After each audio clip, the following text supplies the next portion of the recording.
Sam failed the college entrance exam, and the girl he loved ended up far away from him. Every year I went to visit him. From Beijing to Jiangqing, over 1,000 kilometers, my train tickets piled up into a thick stack. He always asked me, "How's Carolina?" I said, "She's doing well." I watched him fall into despair, watched him suffer every bit of pain because of her. But he was never someone meant to stay ordinary. The year we graduated, he finally rose to success. He was going to marry her. 7 years of unrequited love ended in regret. But when I finally gave up, he found he couldn't get used to it. Chapter 1. The year we graduated from senior high school, the boy I had a crush on experienced the biggest upheaval of his life. His family went bankrupt. His father jumped from a high-rise building, leaving all the mess behind for him. His mother fell gravely ill and then passed away. Because of this, he failed the college entrance exam. He lost the chance to attend Beijing University and went to Jiangqing instead. Back then he had a girlfriend named Carolina, who was in the same grade as us. From that moment on, she resolutely broke up with him. It was tragic to the point that it couldn't get any worse. He used to be so dazzling, born into privilege, top of the class, truly the pride of heaven. He was the moon, hanging high in the sky. Only Carolina could approach him. But now, the moon had fallen to earth, unnoticed and unwanted. I did the boldest thing I had ever done in my life. I saved my living expenses, even took a tutoring job, and every once in a while I went to Jiangqing. I checked Sam's class schedule, saved seats for him, bought him breakfast. I brought him pastries I made with my own hands, scarves and gloves I knitted. He only looked at me with indifference, then threw all those things away right in front of me. If I remember correctly, we're not even familiar with each other. What exactly do you want? Pity me?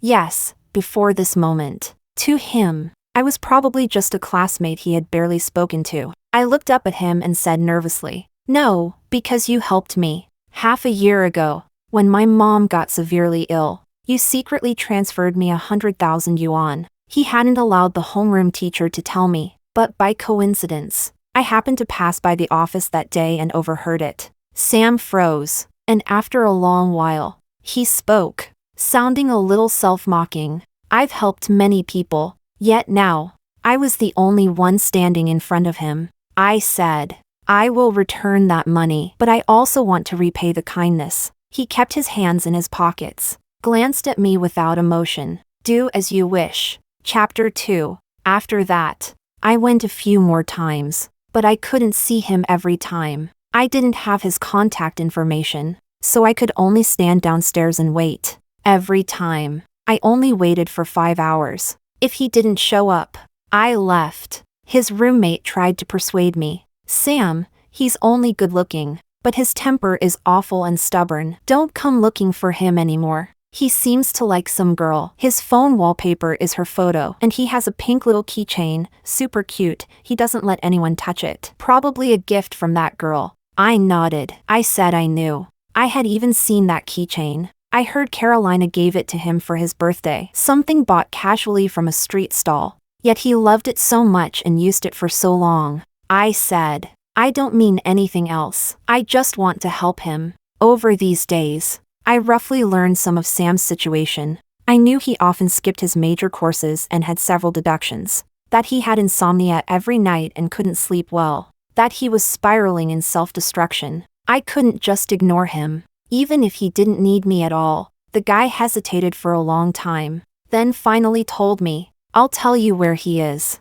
But don't say I told you." I said okay. That place was far from Jiangqing University, a bit remote, a bar. I walked inside. It was full of smoke, the lights dim. The music was so loud hitting my eardrums that I thought I was going deaf. I saw Sam. He was sitting at the bar counter, mixing drinks, at 19 that year, with short black hair, clean and sharp brows, dark eyes, handsome, gloomy, a beauty that made hearts tremble. If I saw this in a movie, I would definitely sigh. God-tier looks. Unfortunately, it wasn't a movie. Standing in the crowd looking at him, I almost burst into tears. Chapter 3. There were too many people, and I was squeezed so hard I almost fell. At that moment, Sam saw me. He pushed through the crowd and grabbed me. He was strong, his grip on my arm hurt. Before I even reacted, he had already dragged me out of the bar. It was already dark. The wind was strong. He stood by the wall,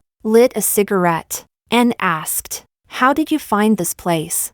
"I came to hang out by chance, and saw you." He lifted his eyes, looking me up and down from above, a soft scoff. "You think I'll believe that?" I stared at him, my voice trembling. "Then why are you in a place like this?" "Fast money." He used to be a prince born with a silver spoon, fine food, designer clothes, spending money like water. He dated, played in bands, played basketball, lived recklessly in his youth. Back then, everyone thought he had a bright future. But now, all of that was gone. I held back tears, digging through my bag, searching for a long time, and finally pulled out a few $100. Some bills were neat, others crumpled. I shoved them into his hand, my voice shaking with guilt. I'm sorry. I don't have much money now. Take these first.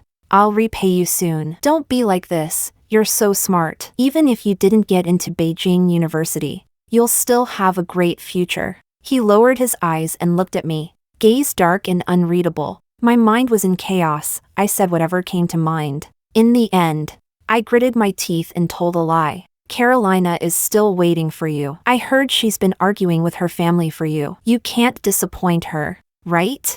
He froze, then placed a hand on my shoulder. Word by word, "What you said, is it true?" I nodded. He stared at me deeply, then stuffed the money back into my bag. "I know. Keep it. I don't want it." As he did, his hand brushed something inside, and he frowned. "What's this?" I quickly said, "Herbal medicine I got for you. It's good for insomnia. When I was little and felt unwell, I always went to that doctor." He pulled the bag's contents out and sighed softly. "Thanks." It was the first time he had accepted something I gave him. Then he asked, "Did you buy your return ticket?"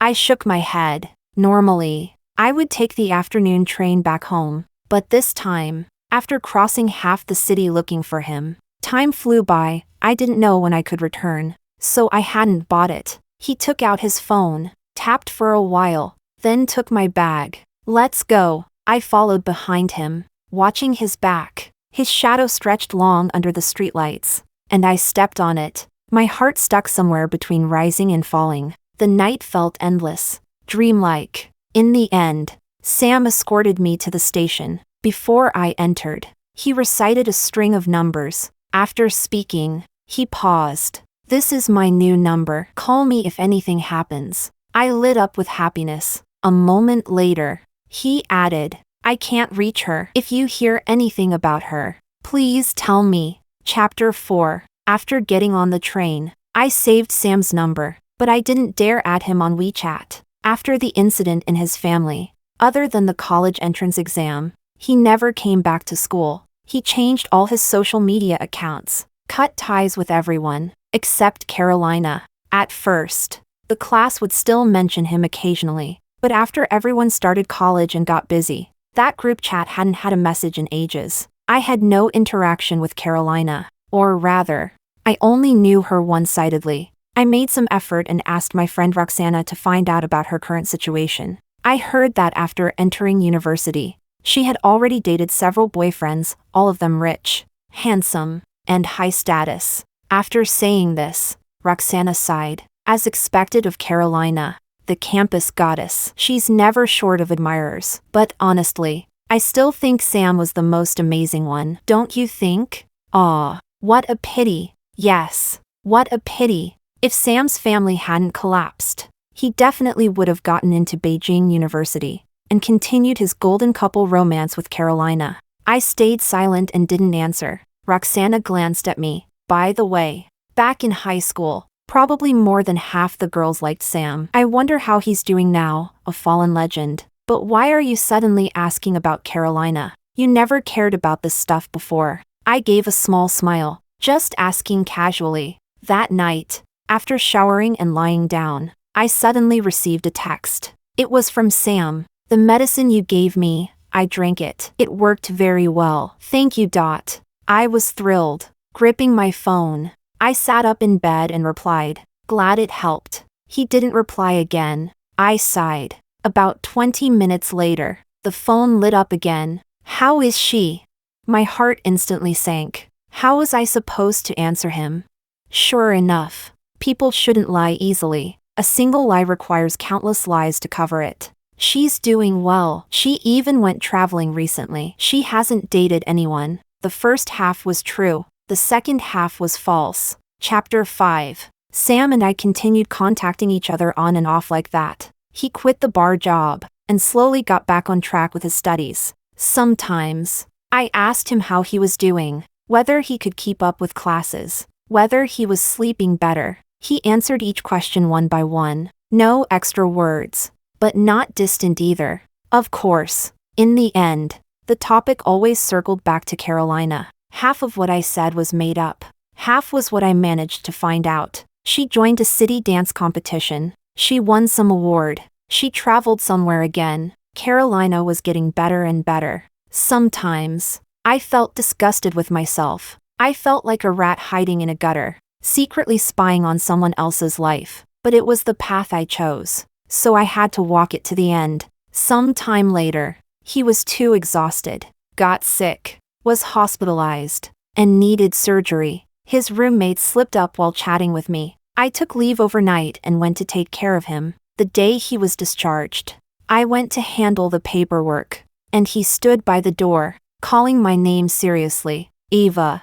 I instinctively turned my head. His gaze accidentally fell on my lips, then quickly shifted away as he gave a small smile. Nothing. After that, he would take the initiative to call me, send me things, and intentionally or unintentionally mention restaurants near his university, saying, "When you come, I'll take you to try them." Relationships are truly subtle. We had only chatted for a period of time, yet somehow, we became like friends. Whenever I had trouble, I'd vent to him subconsciously, and he would quickly come up with a perfect solution. So confident, so steady, as if he had never fallen from grace. I didn't know when it started, but my trips to Jiangqing became more frequent. I accompanied Sam on walks into the movies. I occasionally attended his classes. He majored in computer science. I was totally lost. And after class I'd ask him a few questions. He would smile at me. "You're like this in your own classes too?" "More or less. If there's a chance, I'll visit your campus." He stopped mid-sentence, expression suddenly darkening. A fallen star. Beijing was his wound, but also where the girl he loved lived. I pretended not to notice. "Sure, definitely. Someday." Chapter 6. Sam found several part-time jobs outside. At first, it was exhausting, but later, he started doing programming projects and forming his own team, and gradually he became more financially comfortable. In the second semester of sophomore year, when he earned his first bucket of gold, he bought me a necklace. I looked it up. 5 figures. I called him. "Sam." His voice sounded from the other end. "Look outside the window." My heartbeat slowed for a moment. I ran to the window and looked down, and saw Sam standing downstairs by my dorm building. Tall and handsome. He was even holding a cake. My roommate glanced over, followed me to the window. She still had her phone in her hand, looking at a post on the school forum. She let out a loud wow, then handed the phone to me, pointing at the picture. "Who is this handsome guy? He's been standing downstairs for a while, and the post already has almost 1,000 comments. Knowing a guy this handsome and you don't introduce him to us? Eva, is he your boyfriend?" I pressed my lips together. "No, just a normal friend." My roommate clicked her tongue softly. "Judging by the way he looks at you, not quite." "All right, hurry up and go down." I instantly sobered up. Yes, the eyes of someone who likes you can't hide it. What about Sam? Did he notice? When he eventually finds out I lied to him, what will he think of me? Just as that thought flashed by, my phone rang. It was Sam. His voice was clear, light, tinged with casualness. "Still not coming down?"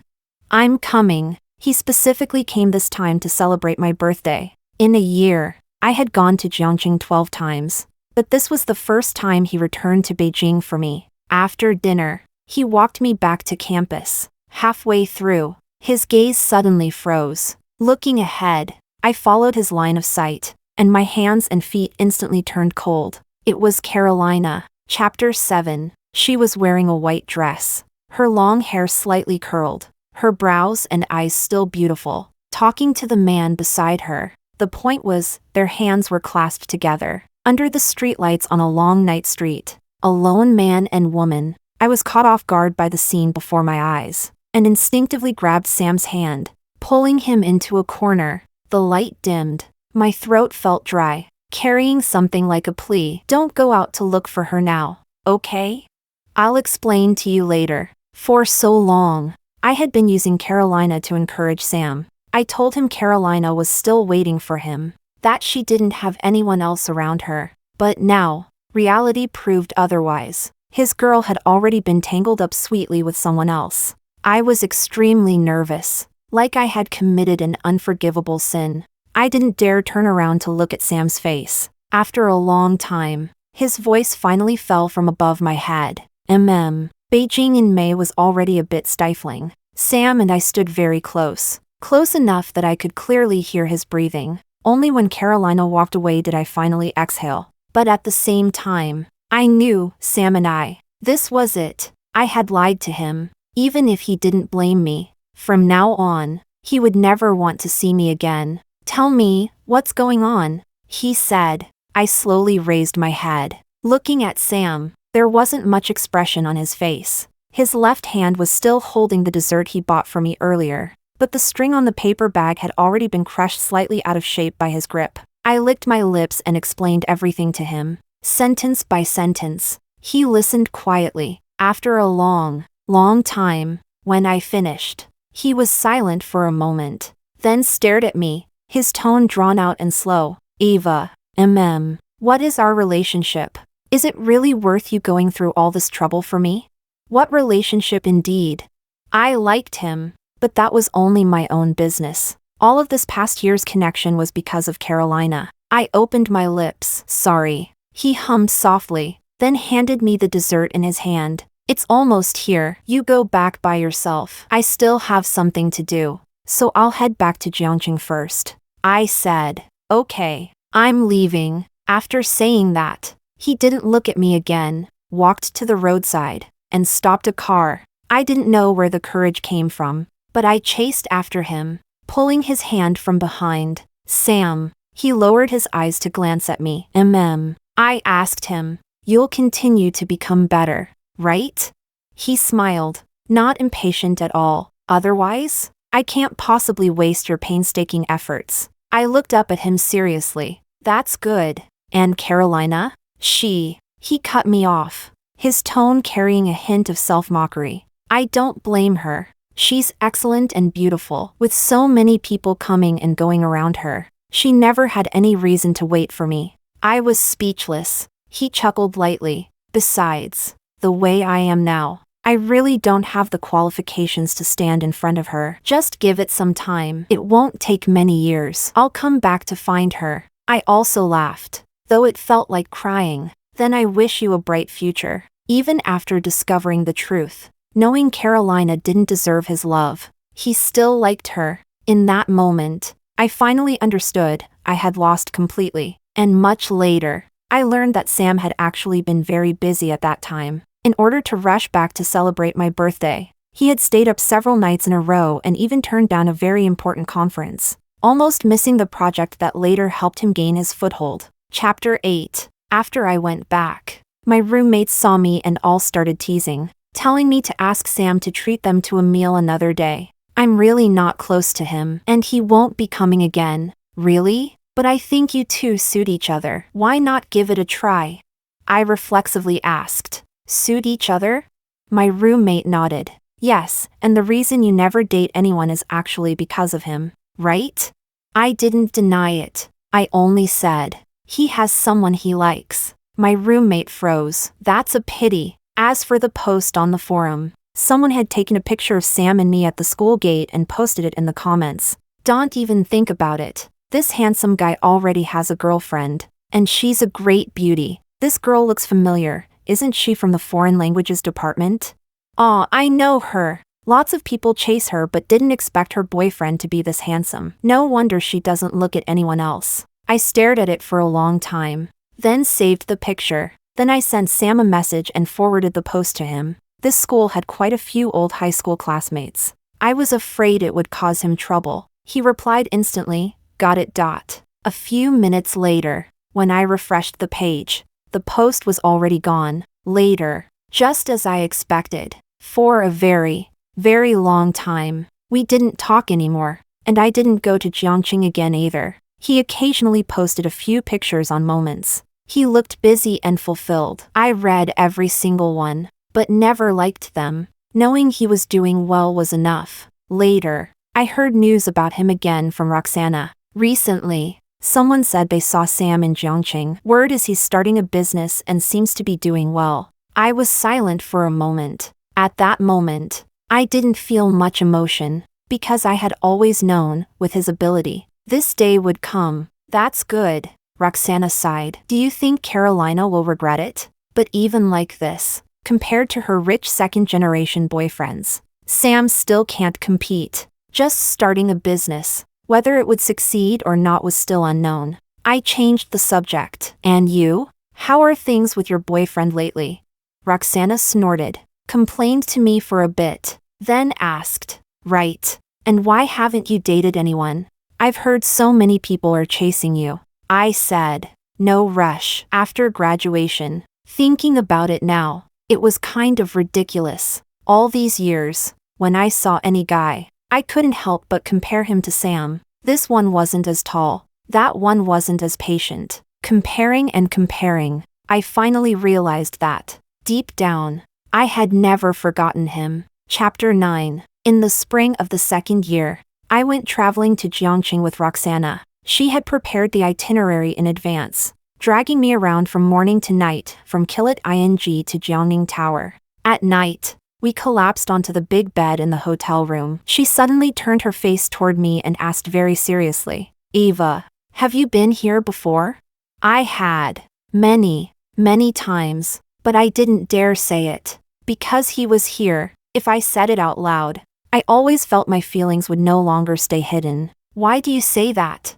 She thought for a moment. You know all the local snacks here like the back of your hand, and I feel like you have a special attachment to Jiangqing. I laughed. Nothing like that. So she didn't ask again. On the third day of our trip, we went to a small restaurant. The place was quite remote, the storefront small. Supposedly only locals knew how delicious it was. Halfway through eating, heavy rain suddenly poured outside. The owner walked past and couldn't help reminding us, it's really hard to get a car when it rains here. If you live far away, you'd better have a friend pick you up early. Roxana scrolled through her contacts and finally found her cousin Joel. My cousin lives in Jiangqing. I'll have him pick us up and introduce him to you too. Before this, Roxana had mentioned Joel several times, saying he was successful from a young age, earning over $1 million a year right after graduation, and had never dated anyone, practically the model of self-discipline. Roxana made the call. After she hung up,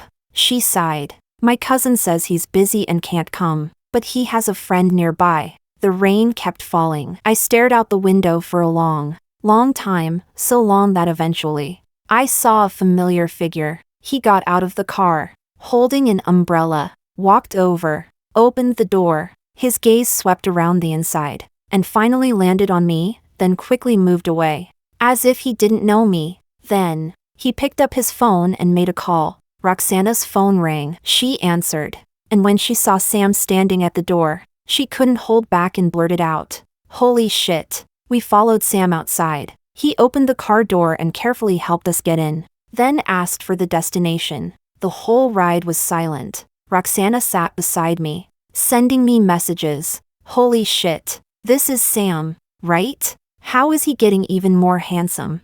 This car isn't cheap. I just looked it up, several $100,000. Haven't heard anything about him for years. I didn't expect to run into him here. When we arrived, I followed Roxana in thanking him. Sam lowered the car window, glanced at me, his eyes shifting slightly, like he wanted to say something, but in the end, he said nothing at all and drove away. Chapter 10. The next day, Joel took us around Jiangqing for half a day. At noon, we ate together, and Sam came too. Only then did I learn that the two of them had recently been working on a project together. They got along well, and within just a few months, had already become friends. At the table, Sam and I had no interaction at all. Halfway through the meal, I went to the restroom. When I came out, I saw Sam leaning against the corridor wall, looking at his phone, afraid he might misunderstand. I planned to circle around from the other side.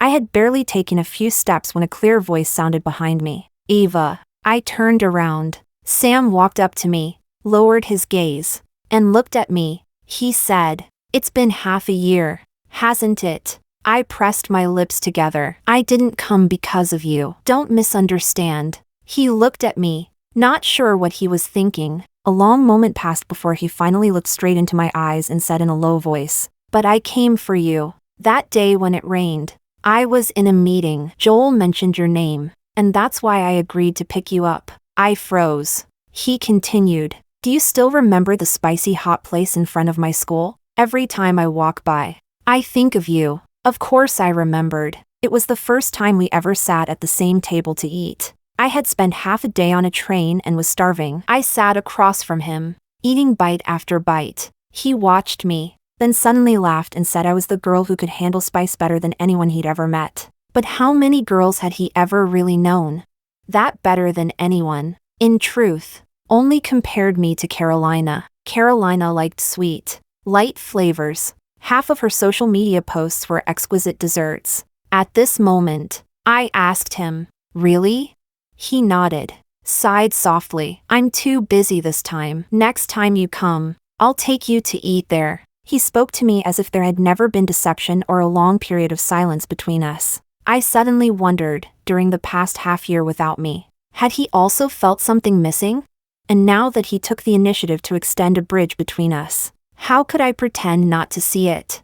So I looked at him and smiled. "All right. Next time we'll go together." I think I will never learn how to refuse him, like a moth drawn to a flame, sacrificing itself, only to discover some people were never meant for my foolish longing. So we started contacting each other again. He would still mention Carolina. He would ask me what girls like, then buy those things and keep them at home. Only then did I learn that over the years, every birthday of hers, every anniversary of when they used to be together, he would buy her a gift, on and off. Until now, he had filled an entire cabinet. But he treated me very well too. After he started his business and became more financially stable, whenever I came to Jiangqing, he personally booked the tickets and arranged everything. He bought me beautiful seasonal clothes and designer bags. That winter, when Beijing forecast snow, I casually said I wanted to watch the first snowfall with him. He immediately canceled everything, drove overnight, and came back to Beijing just to watch it with me. He also had moments of discouragement whenever his project hit obstacles, or whenever Carolina started dating someone new. He would call me from more than 1,000 kilometers away. He would smoke in silence on his side, and I would tell him what I had been eating lately, or some funny thing that happened to me. On New Year's Day of my senior year, news came that Carolina was getting engaged. Sam traveled thousands of kilometers back, only to run into the two of them kissing under a street lamp. He did not disturb her. Instead, he walked all the way to downstairs of my building and called me. We talked for 18 minutes. As we were about to hang up, fireworks went off outside, so bright they could almost bring someone to tears. He laughed. "Eva, liking someone is really hard. I think I want to give up on her." Yes, liking someone is really hard. Chapter 11. She was going to get engaged,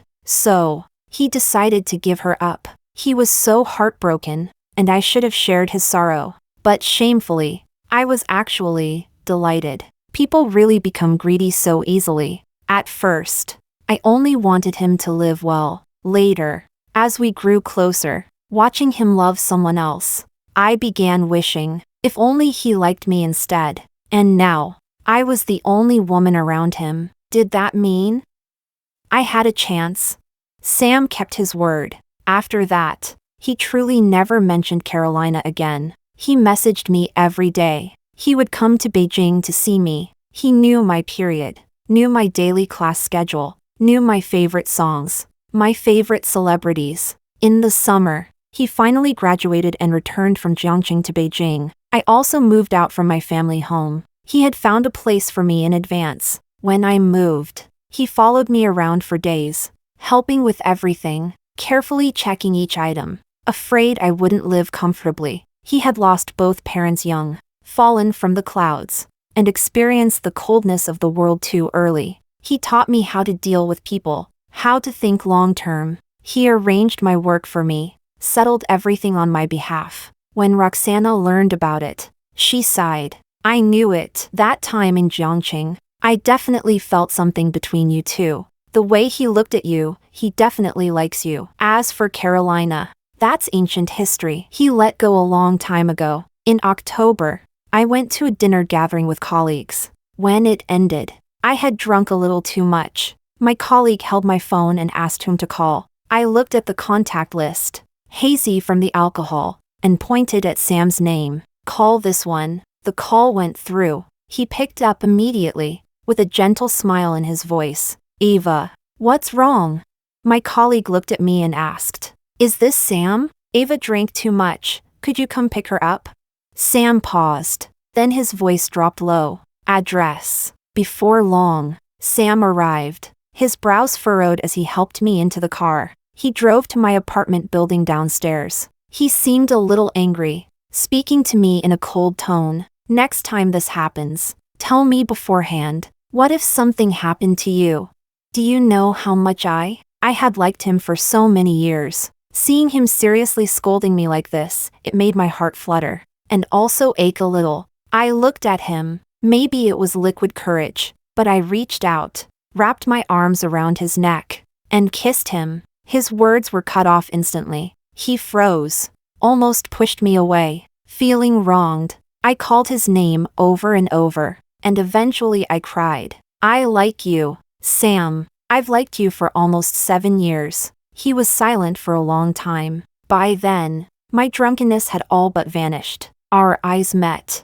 I felt embarrassed and was about to pull away when he suddenly grabbed me and kissed me back. He carried me upstairs. He tried to turn on the light, but I didn't let him. In the dimness of the night, he pulled at my strap and asked, one word at a time, are you sure you won't regret this? Tears slid down my face. I'll never regret it. I've liked you for such a long time. He leaned in, kissing the tears on my cheeks, his voice a little hoarse. I know. See? Turns out I didn't hide it well enough. He had known all along. Chapter 12. After that night, I suddenly became busy. Sam was busy too, but I didn't know what he was busy with. Neither of us had a chance to bring up that night. He didn't call me much anymore. When I messaged him, he only replied occasionally. I went to Roxana, told her about that night. She counted on her fingers and gave me a bunch of suggestions. When you two get together, remember to treat me to dinner. I bought a lot of groceries and went to Sam's place. On the way there, I kept rehearsing in my mind. What should I say when I see him? Would he confess to me first?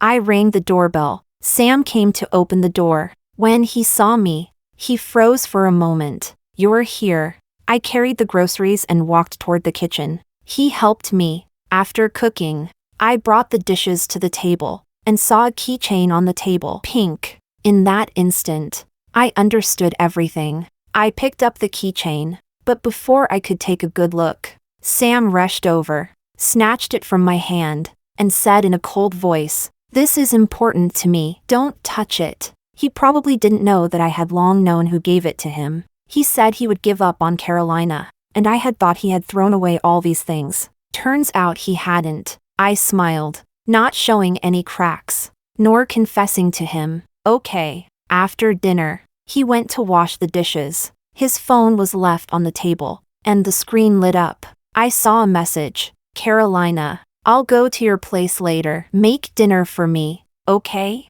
Oh, and that sweet and sour rib dish from 2 days ago was good. I want to eat it again. I looked away immediately. After I went home that day, Sam came to find me several more times. Every time, he brought large bags of things. Once, while watching his back, I suddenly spoke. Sam, Have you been really happy about something lately? Or, did you meet someone from the past? His back stiffened. Then he turned around. No, I smiled. Oh, strange. He used to mention Carolina all the time, but now that I brought her up, he shut down immediately. He frowned inside. I've been busy lately. About us, let's talk later, okay? Give me some time. So he did remember that night. I had thought he already forgot. I nodded. Okay. A few days later, he asked me out for dinner. It was a place I chose. I arrived first. I waited for him for a long time. He never came. I called him, but his phone was always off, until a server came up and reminded me they were closing soon. I walked out of the restaurant. When I got into the taxi, my phone finally vibrated. I quickly unlocked it, opened WeChat, but unfortunately, it wasn't Sam. The long silent high school group chat suddenly sent several messages. Guess who I just saw? Sam came back.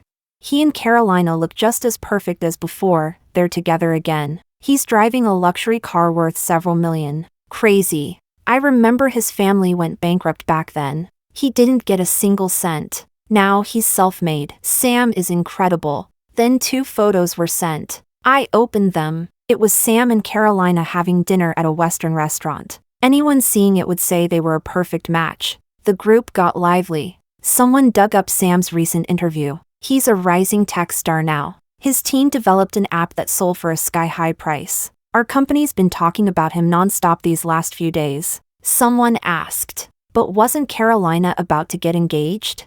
How did she get back together with Sam?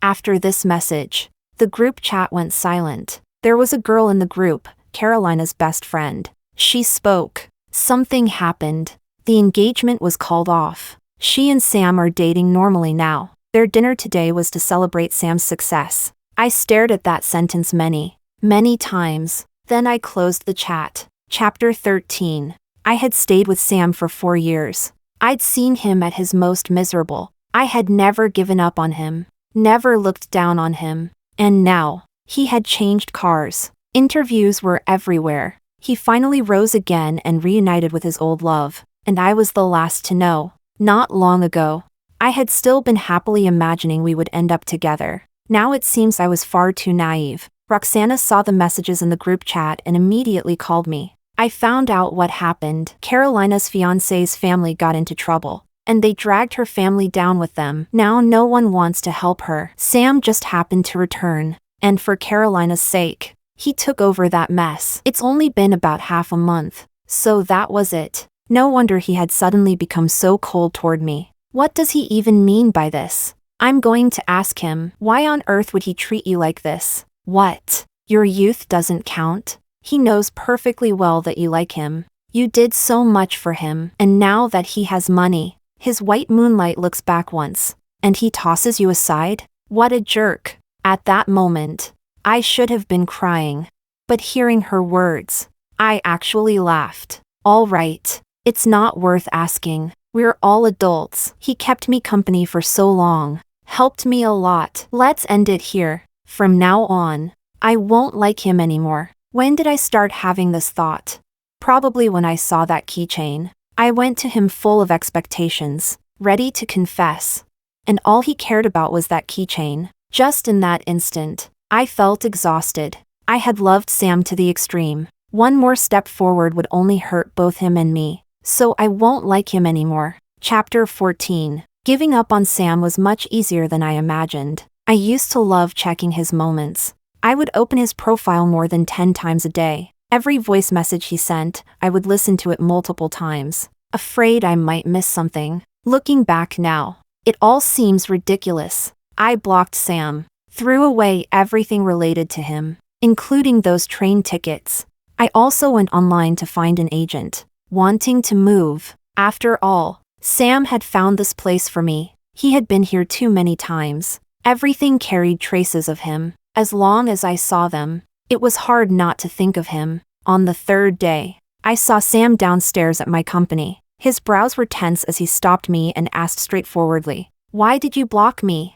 "Because I missed our appointment that day, right? But you didn't even give me a chance to explain." I looked at him. All along, he hadn't changed much. Deep eyes, thin lips, straight nose. But now, facing that same face, I felt no joy at all. I said, "Then explain." His expression stiffened. Something urgent came up that day. 7 simple words, pale and powerless. I nodded. It doesn't matter anymore. I spent a long time choosing that restaurant and ordered steamed fish, your favorite. But you didn't come, Sam. You didn't come, so I stopped waiting. Am I wrong?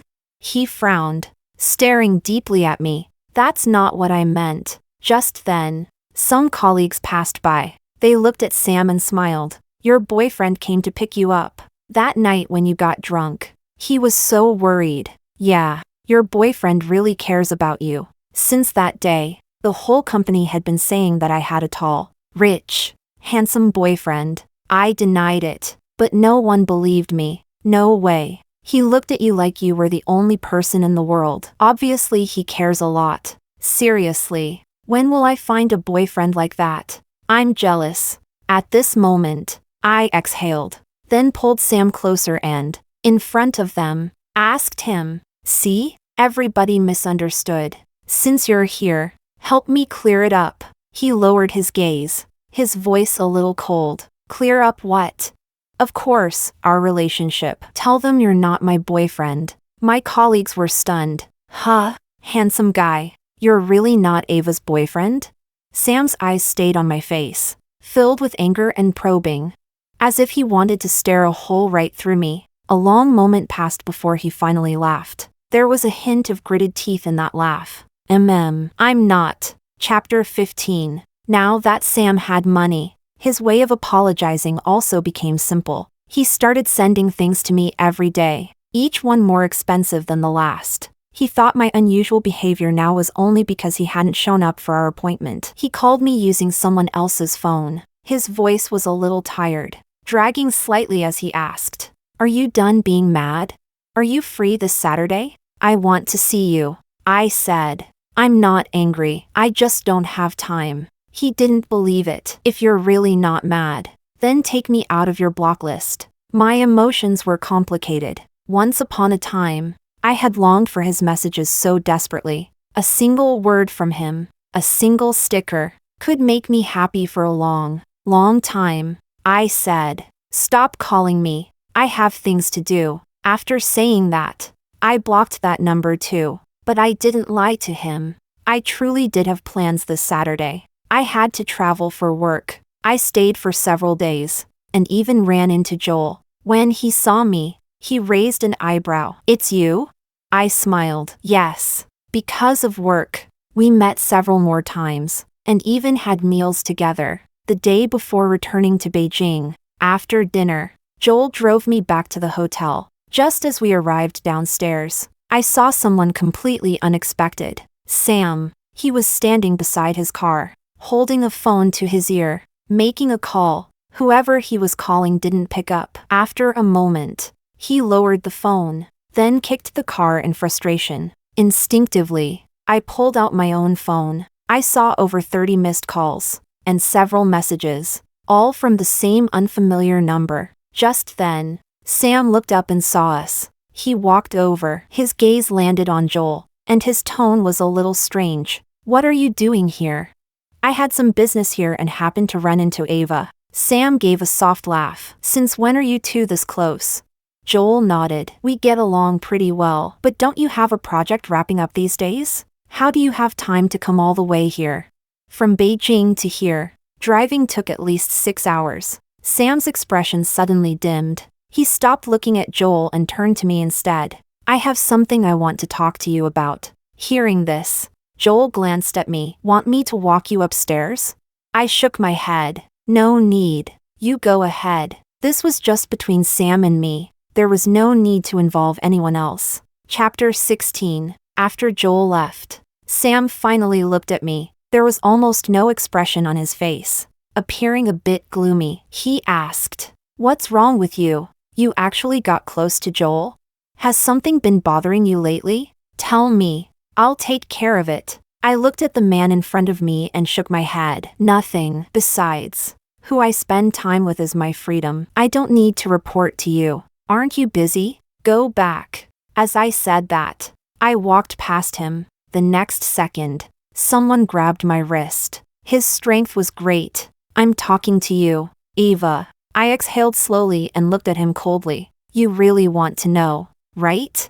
All right then. Just then, Sam's phone rang. He picked it up, intending to hang up. But the moment he saw the name, he stopped and pressed answer. He glanced at me, released his grip, and mouthed the words, "Wait for me." I nodded. Okay. As I spoke, he had already turned around and walked in the opposite direction. I watched his back and suddenly felt a sense of finality. I should have realized earlier. In Sam's heart, nothing could compare to Carolina. She was always the direction of his longing. I didn't wait for him. I went upstairs alone. A while later, Sam sent me a text message. Something came up. I have to go back first. I didn't reply. I simply turned off my phone. After that, I met Joel several more times. Once while eating, he suddenly said, "I've actually heard a lot about you." I didn't take it seriously and asked with a smile. "From Roxana, right? What did she say?" Joel froze for a moment. "No." "Huh?" He chuckled. "From Sam. When I first met him, you two should have already stopped talking. He told me he often thought about you, and that he owed you a lot when he was at his busiest. He even went to your school several times. He just didn't dare disturb you. But he never told me your name. I only recently realized that you were that girl." My throat tightened. What was this supposed to be? Joel continued. "Since you are Roxana's friend, I won't hide it. Yes, I do like you. But Sam, he's had a hard time all these years. A few days ago, seeing how he looked, I can tell you with certainty, he likes you. Of course, I'm not saying this to persuade you. I just don't want to take advantage of someone's vulnerability, and I don't want you to regret anything later." I looked at him and smiled faintly. All right. Chapter 17. The day I returned to Beijing, the news of Sam and Carolina's engagement hit the trending searches. It all started with a currently popular online question. How did things turn out between you and the person you secretly liked when you were young? There were countless comments below. The most liked one was posted by a girl with the nickname S. "I've liked him for 9 years. Recently, I ran into him and his girlfriend picking out engagement rings. That girl is his first love. They broke up for a while. She dated several people, but he remained single. I heard from a friend that he'd always been waiting for her, building his career from scratch for her. I really envy her, and I wish him happiness." A very heartfelt message, accompanied by a picture. It showed the back view of Sam and Carolina in high school. Sam had been extremely popular recently, so this comment was quickly dug up by netizens. Aren't they SS and WI? They really do match. Huh? I feel like the girl doesn't deserve the guy. Back then, when his family went bankrupt, she dumped him first because he was broke. Things like this, only the people involved know the truth. SS loves her. Even after becoming successful, he still turned back for her. That proves she has always been his true love.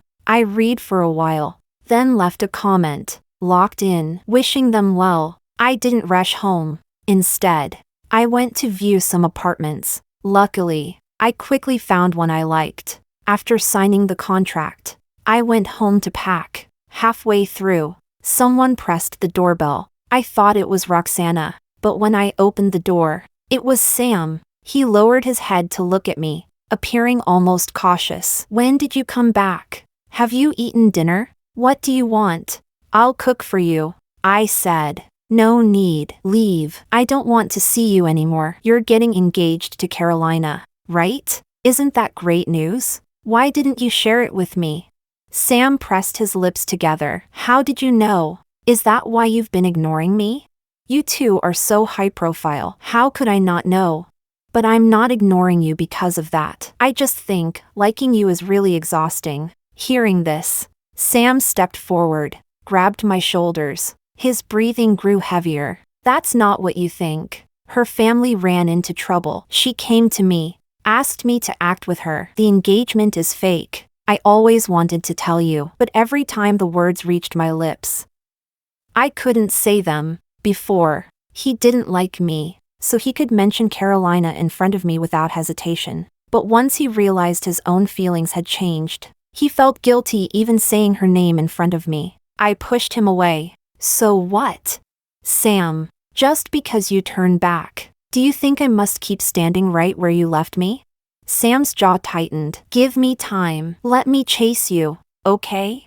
If I can't win you in a year, then 2. If not in 2, then forever. I'll give you everything I have. Suddenly, he stopped. At some point, the wind had blown the door open behind me. He saw the luggage inside my living room. I smiled lightly. Sam, I'm moving out. The corners of his eyes turned red. His gaze glued to me. After a long while, he let out a cold laugh. I'll make you see my sincerity. Chapter 18. That night, Sam publicly posted on Weibo. He denied his relationship with Carolina. In our high school class group chat, the discussion immediately exploded, until someone suddenly said, "Wait, is this Sam?" Along with the message, he posted a photo. It was a picture of Sam standing beside his car, head lowered, smoking. Where is this? Why does he look so miserable? Don't tell me he argued with Carolina, and that's why he's like this. The person who posted the photo sent a voice message. No idea. Should I go ask him? Support. Weary waiting. A while later, he replied. He said he didn't come here because of Carolina. Then he sent the name of my residential complex. Soon, someone responded. Wait, if not for Carolina. I remember someone in this group lives there. The moment that message appeared, the whole group fell silent. About 10 minutes later, someone tagged me. Eva, is Sam's crush you? I think I saw you two shopping together before. I didn't respond, but Sam did. He had just been pulled into the group chat by the person who saw him. He replied, yes, I'm pursuing her. The group instantly exploded. I didn't look anymore and turned off my phone. I walked to the window and saw Sam indeed still downstairs. Poor guy. He's worth so much now. Yet he's willing to lower himself and wait under my building for this long. The next morning, when I woke up, I saw a new friend request. It was from Carolina. Ava, I want to talk to you about Sam. I didn't accept. I simply replied, there's nothing to talk about. He's yours now. Coincidentally, it was my day off. I hired a moving company and spent half a day moving into my new place. Just then, a deposit arrived in my bank account. This month's salary, plus a fairly generous bonus. I looked at the balance. It was just enough for me to pay Sam back. I transferred the full 100,000 yuan to his card. Less than 2 minutes later, Sam called. His voice was slightly hoarse. I don't want that money, I said. I know you're not short on money now, but I needed to repay it. From now on, I owe you nothing. He exhaled sharply. Where are you? I'll come find you. No need. Sam, you should have known. I approached you at the beginning not only because you helped me, but because I liked you. Some things, once missed, are missed forever. Our instincts don't lie. You care about that keychain. You're willing to turn back for her. In your heart, she has always been different. Even if we really got together, if she came to you again, you'd still help her. And by then, how am I supposed to live with that? He immediately argued. It's not like that. I said, Sam, I don't like you anymore. And then I hung up. Chapter 19. Sam refused to give up, and came to look for me many more times. He sent gifts one after another, like a never-ending stream, until everyone around us knew. Even Roxana couldn't bear it anymore. He really looks like he likes you. Are you really not going to give him a chance? I ran into Carolina recently. Sam doesn't care about her anymore. And she's not doing well either. I heard her family is going to marry her off to some CEO in his 30s or 40s. I laughed softly. That's their business. Oh, by the way, I applied for an overseas assignment. I'll leave in half a month, and I probably won't come back within a year. Roxana looked at me and sighed. That might be for the best. Before I left, Carolina came to see me once. She looked exhausted. Nothing like the dazzling girl she used to be. She said, I've heard everything about you and Sam. It's not surprising he'd fall for you. If it were me, I absolutely wouldn't silently give so much for someone for so many years. You're too silly. Yeah, too silly. I lifted my head. None of that matters anymore. What do you want from me? Her expression became awkward. I was wrong to abandon him back then, but my parents are business people. They taught me since childhood to seek benefit and avoid harm. No matter how much I liked Sam, I couldn't afford to stay with him through hardship. I looked at her. That's something you should tell him. If I could see him, I would have already. He refuses to help me now. Refuses to even meet me because of you. Can you talk to him for me? As long as you ask. He'll definitely help. I gave a short laugh. It was absurd. You were his girlfriend, and you could give him up. And we are complete strangers. What makes you think I would help you? I didn't look at her again. I picked up my bag and walked away. Before leaving Beijing, I said goodbye to everyone. Sam was the last to know. It rained the night before I left. He found me, looking desolate. Do you really have to go? Is it because of me? I won't bother you anymore. Just stay, please? At least let me still be able to see you. Even at his lowest, he probably never begged anyone like this. I said, no, I'm doing it for myself. For you. I traveled between Jiangqing and Beijing more than 20 times in 4 years. Shed countless tears. From now on, I need to live for myself at least once. He froze. Tears? I said, yes. He bent down slightly, lifted his hand, wanting to touch the corner of my eye. I stepped back. His hand hovered in the air, touching nothing. After a long, long time, I finally heard his voice. Go then. It's my slowness that made you waste so many years. A girl as wonderful as you, wherever you go, many people will love you.